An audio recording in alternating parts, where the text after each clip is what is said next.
सामानलाई ल ल ल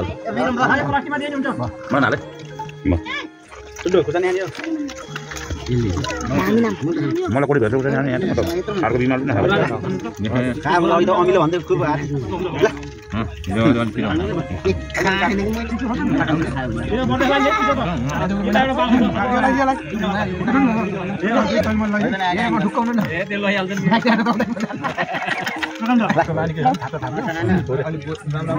हो त्यही भनेर मैले हाल्नु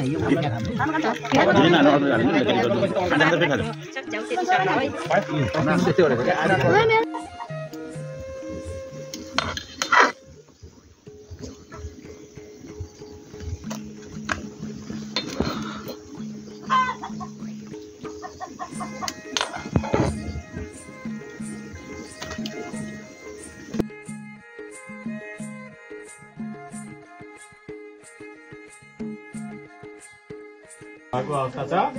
र हामी यस पटक टीका नलाउने अवस्थामा छौं र एउटा टीका नलागे पनि अब संस्कार अनुसार जे भने अब हामीले आफ्नो दिदी बहिनीको निम्तो मानेर आज हामी सबै भ्याएसम्मका सम्पूर्ण चारू परिवार उपस्थित भएका छौं र यो यहाँ अहिले उपस्थित हुनुहुने सबैभन्दा ज्येष्ठ हाम्रो यस परिवारको ठुलामा चेतकुमाई थापा र हाम्रो यही परिवारको सारू परिवारको माइली आमा इन्द्रकुमारी थापा लगायत हाम्रा चेतकुमाई थापाको यहाँ उपस्थित हुनु भएका सम्पूर्ण परिवार चित्रबहादुर थापा रामजीको सम्पूर्ण परिवार सायद यो पटक सबै भेला भएको पहिलो अवसर पनि होला 2082 सालको र इन्द्रकुमारी थापाको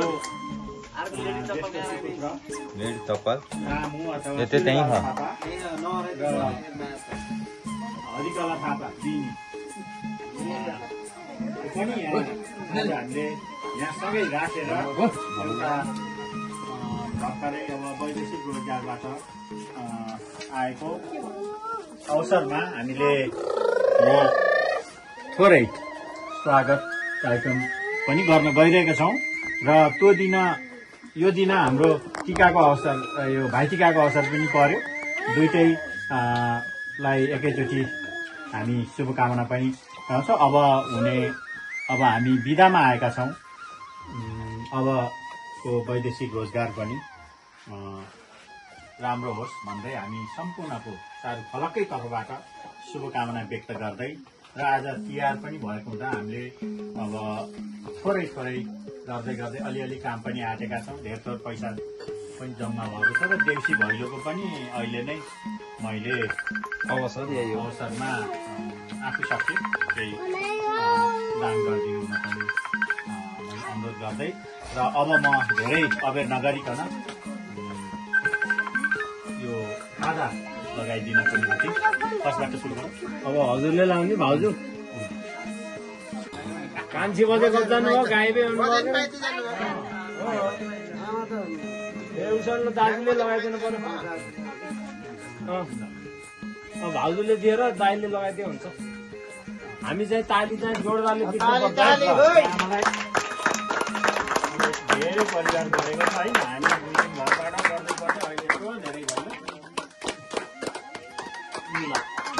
दुईजनालाई जतिमा सबै साथीभाइको तर्फबाट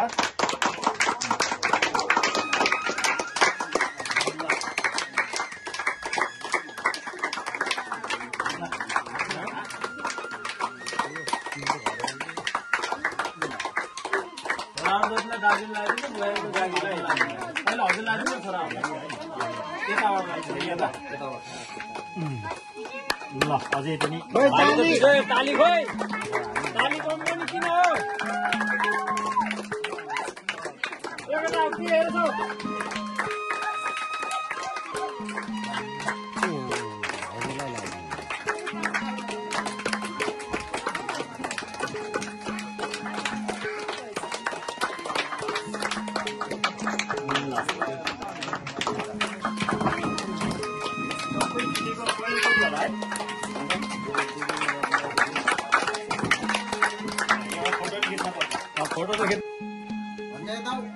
अब बुढो घर यही हो।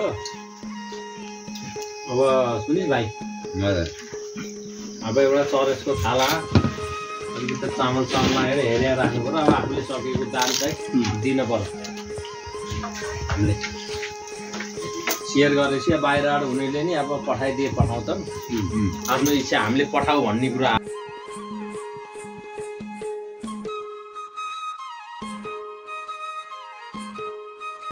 बियर खानै हुन्न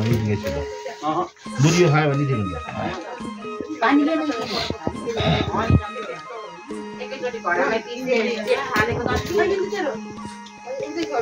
बियर खुवाउनु नर्गे दुरी खान्छ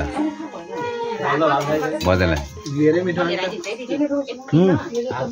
मिठो माने भनेर भन्छ नि, मुखलाई मिठो भएन नि त।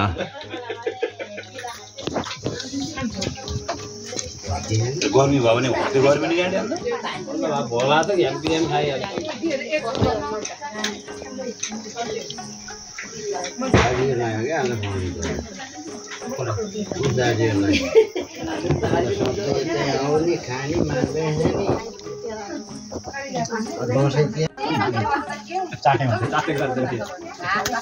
दयाङ राईले 55,000 को 55,000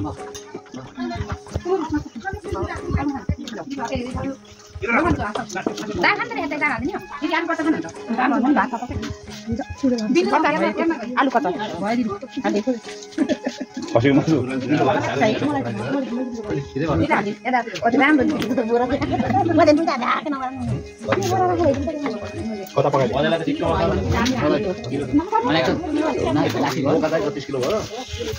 कति त अमिलो बेतमा मैले हाल मासु स्टक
Jai